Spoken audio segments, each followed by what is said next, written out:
हम कई बार प्रसंग सुनाते हैं महाराज जी, एक गोवर्धन नाम का डाकू था, उसके पीछे बड़ी भारी फौज लग रही थी। तो भगतो भगतो वो चलो आयो, ऐसो ही एक कथा में। अब कथा में तो भीड़ थी, इतने लोग थे, फौज को मिलो ही नहीं। बैठ गो चुपचाप, ऐसा मुंह ढक के, बाबा जिनमें वाकई भी बाल फल दाढ़ी बाड़ी बढ़ रही थी, तो ऐसे ही बैठ गो ढक के, हाँ जय बाबा। तो पता नहीं कहाँ गो भग गए।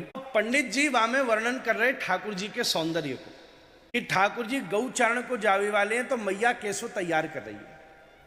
अरे गले में सोने और हीरा के हार पहनाए हैं, और माथे पे सिर पेच है, वाके संग मोर को मुकुट है, और फिर भैया हाथ में मोतिन के बाजू बंद हैं, और बढ़िया सुंदर फटिक मणि लगे हुए कड़ूला है, और पामन में मोटे मोटे सोने के कड़ा हैं। डाकू आदमी जो सुने वाके मोहरे में, वाके मन में लालच आवे। अच्छा। पंडित जी बोली मैया ने न्यो सजा के गैया चरावे भेज दियो। डाकू बोलो भैया ऐसो रजवाड़ा तो हमने ना देखो, जहां इतनो सोनो पहनाए के गैया चरावे भेजो जाए। जब गैया चरावे में इतने आभूषण हैं, तो जब सिंहासन पे बैठाते होंगे तब कितने पहनते होंगे। कथा विश्राम होती है, सब प्रणाम करवे आते, जीवी आयो, प्रणाम करते तुरंत यहाँ तक खंजर निकालो। ए बाबा बता ये कौन को लड़का है जो इतना सोनो पहने?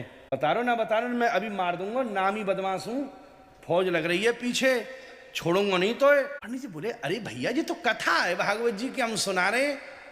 अच्छा चतुराई दिखा रहे हो बाबा मुंह को, मैंने बड़े बड़े मार डाले ऐसे बोल व्यवहार ने, साची बोल, छोड़ूंगा नहीं मैं। व्यास जी ने सोची लगे कोई ठाकुर जी की लीला है। सुन भैया, मैया को नाम है जसोदा, पिताजी को नाम है नंद, जाको गांव में गोकुल ब्रज वृंदावन, और छोरे को नाम है कन्हैया, जा ढूंढ ले। और सुन डाकू बोलो अगर मुंह मिले ना तो तू अपनो पता दे, तेरे घर ते वसूली करूंगा। व्यास जी घबराए, अपनो पता दे दिया। हाँ ठीक है, वो समझ गए ठाकुर जी की लीला, समझ गए। अब जी महाराज खोज तो गोवर्धन डाकू पहुंच गो वृंदावन। ब्रज पहुंचे, डोले, एक से पूछे ए अब महाराज ये तो द्वापर की कथा है, ये बात होगी कलयुग की। अभी ये नंद को घर कहाँ है? तो ब्रजवासी बाद में कहते सवरो नंद को ही घर है ब्रज। हाँ साची बताओ। अरे ये तो भैया द्वापर की कथा है, अब तो सब मोरे बड़े हमले है गए, चीजें सब बदल गई। ना मुंह घर जानो। सब ने रोक रोक के पूछे, वो लड़का बताओ जो पामन में सोने के कड़ूला पहने, कड़ा पहने, हाथ में बड़े बड़े कड़ूला पहने, बाजू बंद। हाँ भैया वो छोरा तो हमें भी पता, वो देख मंदिर में ठाकुर जी को दर्शन करा। अरे ये तो मूर्ति है, भगवान है ये तो। ना मैं मूर्ति की चोरी ना करूं, मंदिर से ना करूं। वो लड़का बता मैं छोड़ूंगा ना, किडनैप करना मोबाइल। पूरे ब्रज में 15 दिन डोले हो, ये नंद को लड़का कन्हैया तिमो मिलना, कहां चरावे जावे गैया। एक प्रेमी संत मिल गो, बोले कन्हैया कहाँ गैया चरा, उन्हें लगो भगते कोई। तो बहने बाने की राधाष्टमी आवे वाली है, बरसाने के झोर जावे गैया चरावे। अब महाराज बरसाने की झोर, खूब बड़ो घनो जंगल, आसपास सब वन, अभी भी देखो तो वन क्षेत्र तो दिखाई है ऊपर से। अब मिले ना गैया चरावे वाले ब्रजवासी छुरा देखे तो वो तो गूदड़ी पहने डोल रहे। अरे यार ये तो ऐसे गूदड़ी पहने थोड़ी ना, एक दो ने रोक के बन की गूदड़ी उतरवा ली कि देखूं जाके भीतर तो आभूषण ना छुपा रखे बन ने। एक दिन ये स्थिति हो गई कि यानी संकल्प कर दियो अब तो जब तक जे कन्हैया ना मिलो मैं भूखो मर जाऊंगा, अब तो खाऊंगा ही तभी। महाराज ये 3 दिन है ना कछु खाओ ना कछु पियो, और इधर से उधर झोर डोरे महाराज, कहीं दिखेगो कहीं दिखेगो, जी कहीं तो दिख जाए कहीं तो दिख जाए।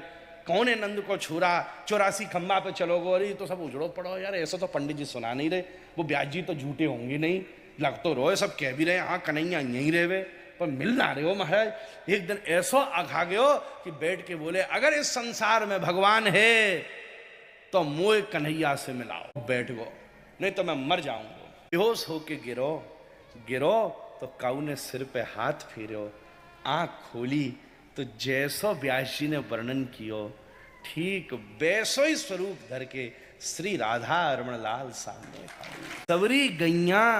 वाह निकालो वाने खंजर, आवा आयो मेरी पकड़ में। तू कन्हैया है ना? ठाकुर हाँ मैं कन्हैया हूं। बता तेरे पिताजी का नाम क्या, अभी खंजर मारूं तो को। बोले नंद। हाँ जी छोरा है। पंडित जी बच गए तुम, कल मैं तो आभूषण तो लूटवे आया हूं।